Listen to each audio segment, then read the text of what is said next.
Hey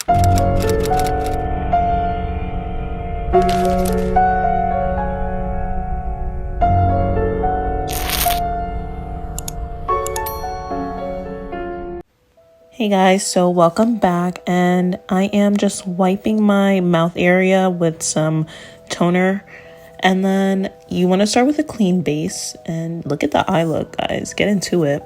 But I'm starting off with some liquid latex, and I'm just gonna gently pat that all over my mouth area just for the tissue to have something to cling on to. You're gonna do multiple layers of the latex, and guys, it stinks, it stings, it smells like bounce that ass, but unfortunately, this is what you're gonna need. So I'm just gonna place it all in my mouth area, and then I'm gonna add some tissue paper. You could use toilet paper as well. I had toilet paper because yeah, I don't know, I didn't have tissue. And then you're just gonna place it in thin layers, and then in between each layer you're gonna add some more liquid latex just to make it a bit thicker. And then I like to shape it and cut it around just to make sure there's a little bit more of a ragged edge, because I feel like it blends more with a ragged edge. I did end up having the top portion be a little bit straight, but it's okay as long as you put some liquid latex over it to kind of blend it and mesh it through. I think it all works out in the end. Plus it's going to be covered in blood or fake blood, so it all works out. But yeah, so I'm flattening out the edges with some liquid latex and making sure I brush it all over each layer of tissue.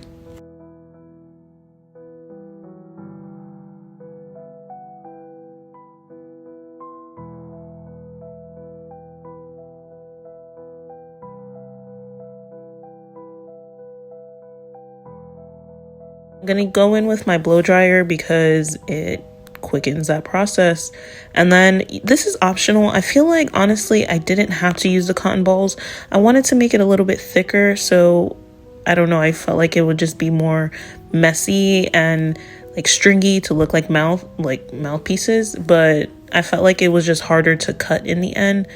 But I'm going in with my foundation, and I use a darker shade because I find that when you put the foundation over the latex, it kind of already gives like this yellowy tint and then it's lighter.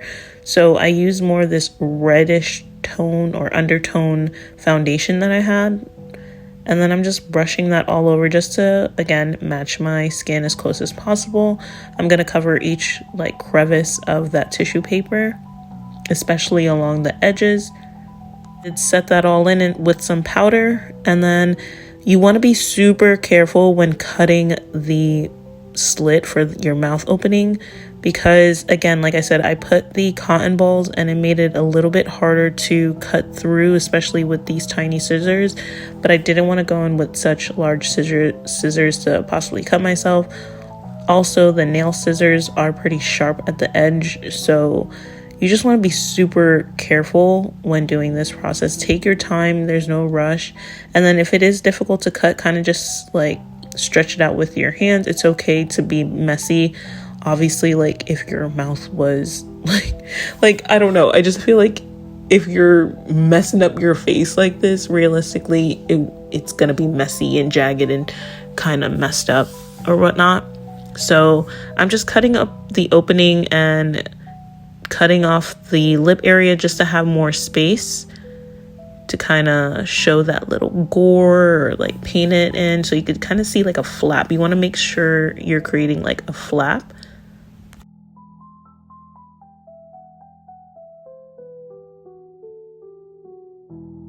Then I'm going in with some black paint, and this is gonna be the base color to kind of give a more depth of color.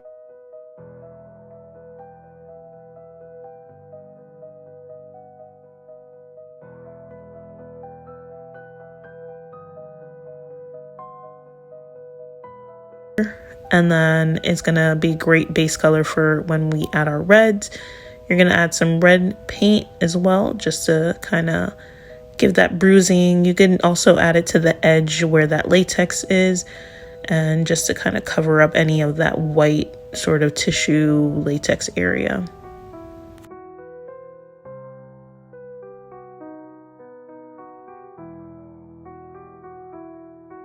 Then for the blood, I'm using the coagulated blood because it's a lot thicker and is drippy, and it kind of doesn't go too much like all over the place. Like once you stick it, it's pretty sticky, so like that drip effect, it, as you can see, like look at that, looks super crazy. It's like dripping down the edge.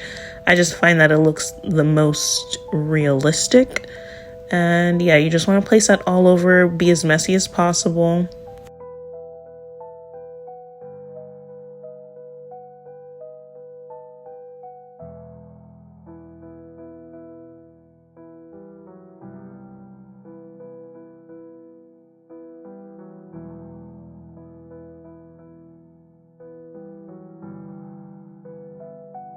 Then I'm just taking some yarn and I am kind of using the scissors as a needle, and I'm basically clipping the yarn and cutting through the latex with the scissors connected with the yarn. And I'm basically just sewing like you would, up and down, up and down. You want to sew across. I didn't do too many incisions because again, it was a little bit hard to do. The latex was a bit thick, but it all worked out in the end. You just want to have at least like 2 or 4 cross each other just to give that like real sewn effect.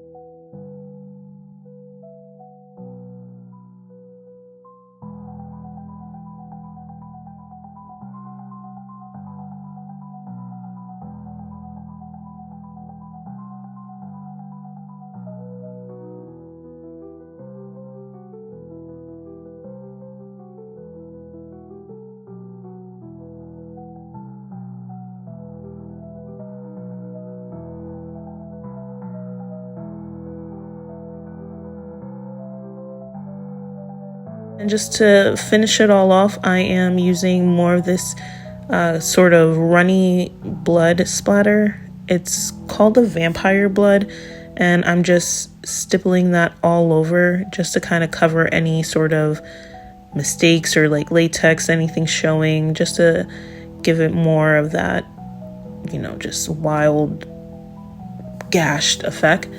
And then I am dragging that purple shadow to make it look more bruised, because obviously anything on your face is going to be bruised. It's going to mess up your eyes, like just like when you get your nose done. And that is the look, guys. Day 3. Spooky. Yes, Glamoween. Oh, and a little removal. Bye. Hope you guys enjoyed this video. Don't forget to like, comment, and subscribe.